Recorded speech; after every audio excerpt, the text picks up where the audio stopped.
First things first, an update to yesterday's video. He was arrested. Yay. I can see you all celebrating now that an animal abuser has been taken into custody. A second thing, and the final thing I'm going to do before we get into the topic of today's video, there will not be a video tomorrow. I am on uncle duty. All my nieces will be here, so I need to entertain them and clear up their mess and cook the food and smile. Sigh.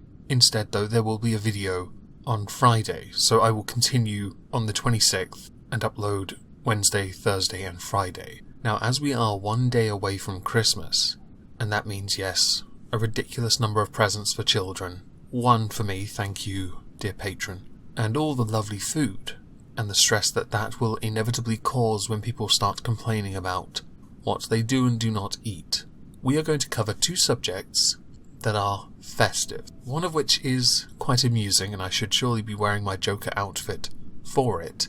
The other one is political correctness gone mad. So let's start off with that one and end on the funny, because the funny is worth it, I think. As many of you know, the United Kingdom has the UK Parliament.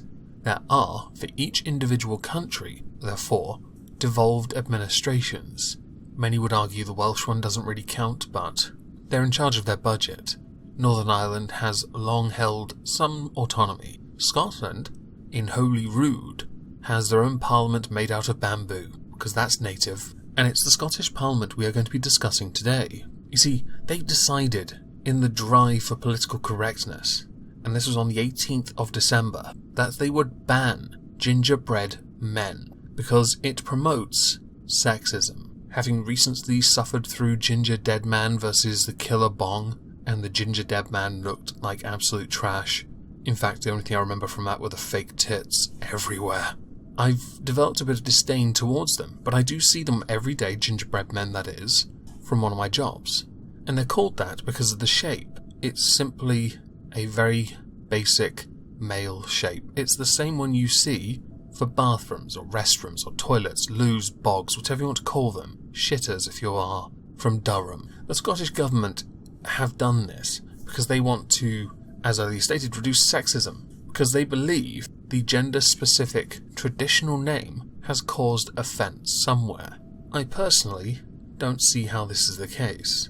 It's a very simple stencil. If you felt it needed to be more inclusive, you could have simply asked bakeries that make them to have an additional stencil to add the little skirt bit to include girls, and then of course have ones that are half wearing a skirt and half not for people who are transitioning, and for those who are totally unique, so unique they have many different odd-looking genders, a very unique, yet similar to everyone else that does this with a gender, coloured hair. You can simply ask them to change the icing on a couple so that their hair is reflected. Maybe have NB written across the chest for non-binary, or simply write the word twat, for no reason other than to say you are delicate.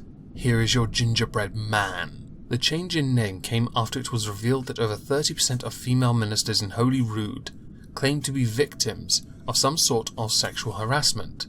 In response, the coffee shop based at the Scottish Parliament changed the name as part of an ongoing drive to reduce sexism. The traditional Christmas treats, which are often favourite with children during the festive period, will now be referred to as gingerbread persons under Holyrood's insistence on gender neutrality. What hasn't been mentioned here is that of the 30% of female ministers in Holyrood that are claimed to have been victims of some form of sexual harassment, there is no mention of if they were victims of sexual harassment from other females, and there is no mention over whether any of the sexual harassment that has been claimed has been proven and therefore acted upon. It is circumstantial, and again, a part of that typical moral hysteria that takes place, that always ends up with, and then I guess in this instance you could include this, men taking the blame in some way. This courtesy of the poor defenceless gingerbread man. Can you imagine saying that to a kid? What would you like from the bakery? Oh, I'd like a gingerbread persons. Firstly, it's gingerbread person. If you're going to use it, it's gingerbread person, singular, unless you're a really greedy kid and you're getting more than one. And second, it doesn't really roll off the tongue. Gingerbread man makes more sense. Now, to give some context as to why I think this is absolutely retarded, I have to now remind you of a little rhyme most people have heard in a fairy tale. Run, run, fast as you can't catch me, I'm the gingerbread man. Well, now it needs to change to run, run, fast as you can't catch me, I'm the gingerbread non-binary persons. I also want to now add a bit of history to all of this. You see, gingerbread can be traced all the way back to Greece 2400 BC. Ginger, the root, was first cultivated in ancient China of all places. There was, in fact, a gingerbread woman at a gingerbread house in a very old dramatic reading by Florence Holbrook.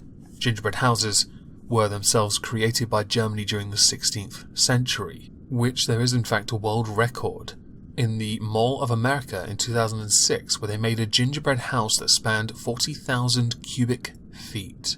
That's amazing. Oh, and let's not forget here the Hansel and Gretel story from the Brothers Grimm. And as far as how gingerbread men came to be what they were, some do credit Elizabeth I as being the person that decided to decorate cookies and have some made to resemble dignitaries that visited her court.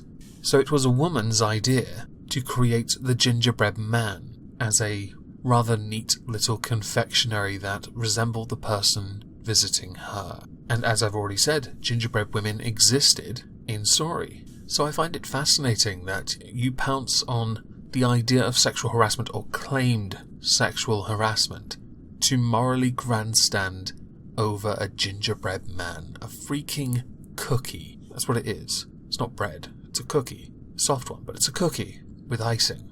They look quite nice. These look nice. I like these. They're very festive. Anyway, the Conservatives in the Scottish Parliament have made the point, and a good one, that it trivialises serious issue of institutionalised sexism in the workplace. I think it's an opportunity for the Scottish Parliament to look like it's virtue signalling. Someone even went so far as to say, for fuck's sake, Scottish Parliament renames Gingerbread Man to tackle sexual harassment, with Scottish Conservative Equality spokesman, lol, Annie Wells, saying surely the Scottish Parliament has got better things to do than worry about what to call gingerbread men. This is an utterly pointless gesture which simply trivialises the real issues of gender equality. I think you're wrong. I think we need to put all the gingerbread in the bin and make gingerbread whammon now to make up for all the years we've had to suffer the gingerbread man. Damn you, Queen Elizabeth I, and your ingenious idea. The second story, because I think we should finish on this, comes from this poor schoolgirl who got this advent calendar. For those who don't know, advent calendars are this thing where you have up to 31, some do, dates, and you open each one in turn, and when you do, you get a piece of chocolate. Now, there are fancier ones, some that have toys, some have alcohol. I would love to get my hands on a whiskey one, but it is quite pricey. But there are also some that exist for pets, which seems appropriate to mention because of yesterday's video.